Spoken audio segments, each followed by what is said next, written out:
நாம் தமிழர் கட்சியுடைய முக்கிய நிர்வாகிகளுடைய இல்லங்கள்ல எண்ணெய் அதிகாரிகள் சோதனை. ஹலோ, உண்மையாவா? இன்னைக்கா? இப்படியாவா? இப்படியாவா?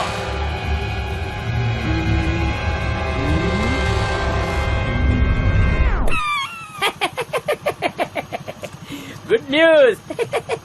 வெளிநாடுகளில் தடை செய்யப்பட்ட இயக்கங்களுடன் தொடர்பில் இருப்பதாக கிடைத்த தகவலின் அடிப்படையில் நாம் தமிழர் கட்சி நிர்வாகிகளின் வீடுகள் அதிகாரிகள் சோதனை மேற்கொண்டு வருகின்றனர்.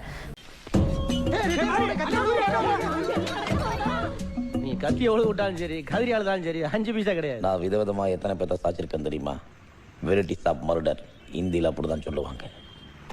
இந்த ஆல்பத்துல நீ இடம் பிடிச்சிடாது. நம்பர் 1, நம்பர் 2 புரட்டி போட்டிருக்காங்க. என்னென்ன பொருட்கள்லாம்? 2 பெட்ரூம் ஃபுல்லா சோதனை பண்ணிருக்காங்க, கிச்சன் சோதனை பண்ணிருக்காங்க, பெட்ரூம்ல பெட்டை எடுத்து பெட்டுக்கு கீழே சோதனை பண்ணிருக்காங்க. எல்லா சோதனையும் முடிஞ்சதுக்கு அப்புறம் வந்து ஒரு 7 துப்பாக்கிகள் எடுத்திருக்காங்க. துப்பாக்கிகள் 7 துப்பாக்கிகள். அது எடுத்தோடனே என் பையன் வந்து அடம் முடிச்சிட்டானா, நான் தரவே மாட்டேன் அப்படின்னு அடம் முடிச்சிருக்கேன். 7மே அவனோடது. நான் ஆமா இது விஆர் மால்ல பொங்கலுக்காக வாங்கி கொடுத்தேன். அவனுக்கு துப்பாக்கி ரொம்ப பிடிக்கும். குட்டி குட்டி துப்பாக்கி 150 ரூபா, 120 ரூபா, 250 ரூபா, அது மாதிரி துப்பாக்கி. நல்ல ஒரு 50 அடி தூரத்துக்கு கூட சுடுற அளவுக்கு துப்பாக்கி. அந்த துப்பாக்கியை போது அட்டம் பிடிச்சி உருண்டுருக்கான். அப்புறம் சரின்னு சொல்லி அதை அப்புறம் நீங்களே வச்சுக்கோங்கன்னு சொல்லி கொடுத்துட்டாங்களாம். அந்த பிளாஸ்டிக் துப்பாக்கி 7 துப்பாக்கி கொடுத்துருக்காங்க. அப்புறம் பார்த்தீங்கன்னா நான் இந்த புத்தக கண்காட்சியில் 2 புத்தகம் வாங்கினேன். ஒரு புத்தகம் வந்து 800 ரூபா, இன்னொரு புத்தகம் வந்து 200 ரூபா நினைக்கிறேன். ஒன்று விகடன் வெளியீடு சீமானவருடைய திருப்பி அடிப்பேன் அப்படிங்கிற புத்தகம். இன்னொன்று வந்து தலைவர் அண்ணன் ஐயா நெடுமாறன் எழுதிய பிரபாகரன் தமிழ் எழுச்சின்னு வடிவம். அந்த 2 புத்தகத்தை எடுத்து போயிருக்காங்க. ஒரு அவங்க படிக்கணும் எட்டு போனாங்களா, தலைவர் பிரபாகரனை பத்தி தெரிஞ்சுக்கணும் அப்படின்னு எட்டு போனாங்களான்னு தெரியல.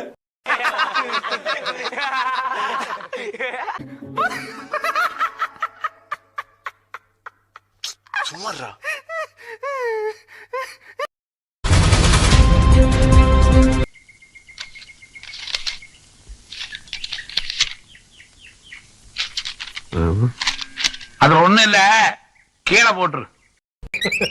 சாத்திக்கிட்டு மூடிக்கிட்டு பாப்போம், சாத்திக்கிட்டு மூடிக்கிட்டு பாப்போம், சாத்திக்கிட்டு சாத்திக்கிட்டேன். இப்படி ஒரு பாட்டு இருக்கா? இல்லையே, மூஞ்ச பார்த்தா டக்குன்னு எழுதுறேன். இப்பதான் எழுதுறேன் நானு. சாத்திக்கிட்டு மூடிக்கிட்டு பாப்போம். சுரேஷ், உன் முகத்தை நிமிந்து பார்க்க கூட கூச்சமா இருக்கு. நான் வேணா குனிஞ்சு காட்டுவா மாமா? அனுப்பிட்டு 5ஆம் தேதி வாங்கிச்சு. இப்ப நானே 5ஆம் தேதி போலான்னு தனித்தனியா விசாரிக்கிறீங்க, மொத்தமா என்னை விசாரிச்சிருங்க. ஏன்னா இது எல்லாத்துக்கும் பொறுப்பு நான் தான். என்னத்தையாவது ஒண்ணு சொல்லி மிரட்டல்.